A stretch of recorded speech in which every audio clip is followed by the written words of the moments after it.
This is why, to me, if someone says, well, Jim, what is the thing you typically share with people when you're sharing evidence for God's existence? It's DNA. This alone ought to make everyone at least recognize there's something outside the universe that is a mind that is writing code. Because it turns out we're all here not on the basis of physics and chemistry. Because you can't get this with physics and chemistry. We're here because of information, and information requires a mind. And even people who don't believe that God exists, really they're rather agnostic, like Paul Davies, who's not a believer. Here's what he says. He says, we're still left with the mystery of where biological information comes from. If the normal laws of physics can't inject information, and he knows they can't, and if we're ruling out miracles, and he does because he doesn't believe God exists, well, then how do we explain this? How can life be predetermined and inevitable rather than a freak accident? How is it possible to generate random complexity and specificity? See, that's the problem. That's what information requires. It requires both the complexity and the specificity. How do you get that if there's no mind? How is it possible to do that in a law-like manner? We always come back to that basic paradox. As a matter of fact, when I was still an atheist, the leading atheist in the world at the time, because I became a Christian in would have been probably 96-ish, right around there. At the time, the leading atheist was a guy named Antony Flew. He wrote as kind of the substrate. His writings were the foundation of a lot of popular atheists who would write, but basically he was the heavy thinker in the group. He was he knew C.S. Lewis. This guy was an old guy. But he was and he debated everyone. He wrote books on atheism. He debated all the great Christian thinkers like William Lane Craig. He signed the Humanist Manifesto. This guy wrote so much and was the foundation of so much atheist thinking that at the end, when he changed his mind, it shook the atheist community. His last book was a book called There Is a God, How the World's Most Notorious Atheist Changed His Mind. And what changed his mind? What was it that flipped him from believing there was no God and making a career writing about the fact and debating people who said there was a God? Because about the time he started to look at the DNA investigations, which were emerging at the end of the century, he realized, there's no way to explain the DNA. He said, I now believe there is a God. I now think the evidence does point to a creative intelligence almost entirely because of the DNA investigations. What I think the DNA material has done is that it has shown by the almost unbelievable complexity of the arrangements which are needed to produce life that intelligence must have been involved in getting these extraordinarily diverse elements to work together. Let's make it simpler. Remember our death scene? Remember the guy was laying on the floor? Well, let's say he was killed and he hits the floor, or we don't know how he died, but we find him dead on the floor next to this wall. And on the base of the wall near his body, there's blood spatter. Blood spatter is a science that is a kind of an art as much as it is a science, but it's fun to work. I remember I took my first blood spatter class in Sacramento, California, and it was run by an FBI agent who was a nurse. And she came in, and she would just bring in pints of human blood. I don't know where she got this human blood. And then she would saturate all these different objects, and we would just smack these objects to see how the blood would spatter.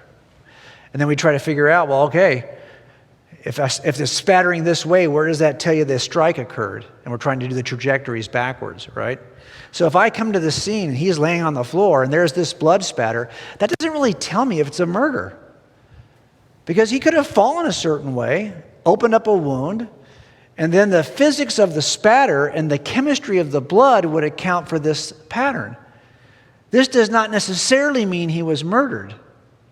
Because I can get this with just space, time, matter, physics, and chemistry. Follow me? Now, if I'm in the same room and I get there and on the wall, in addition to this blood spatter, I have written in his own blood he deserved it, are we looking for a suspect or not? Well, why? Because you can't get the words with space, time, matter, physics, and chemistry. You now know that there's a mind behind the action. Same thing here.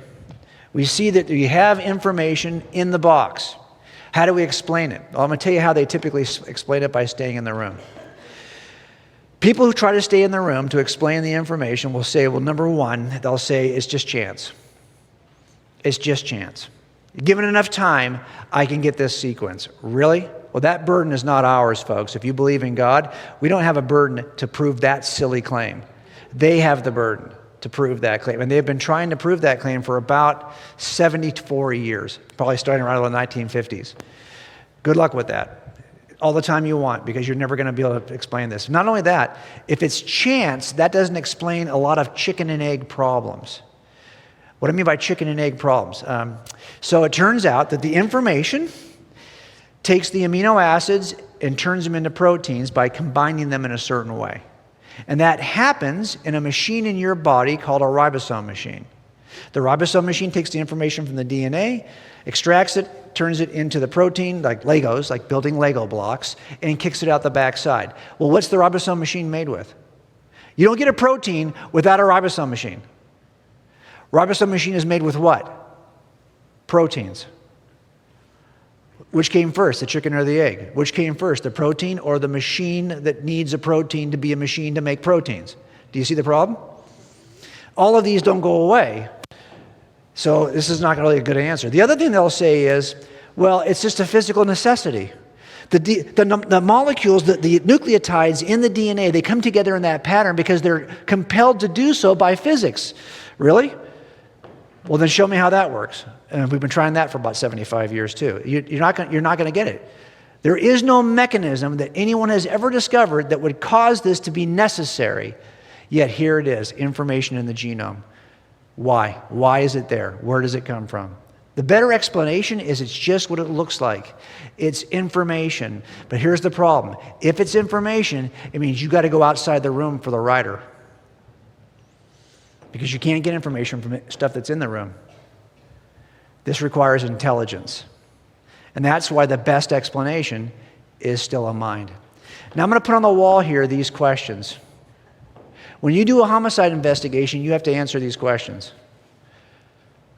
When you do science, you should be answering these questions. But do you know if I answer these questions, the what, when, how, why, where questions, no one ever goes to jail? These aren't all the questions you have to ask. There's an important sixth question. Do you know what it is? Who? Because I can know everything you can know about the crime scene. I can know all the what, when, how, why, wheres. But if I don't know who did it, ain't no one going to jail. The who question.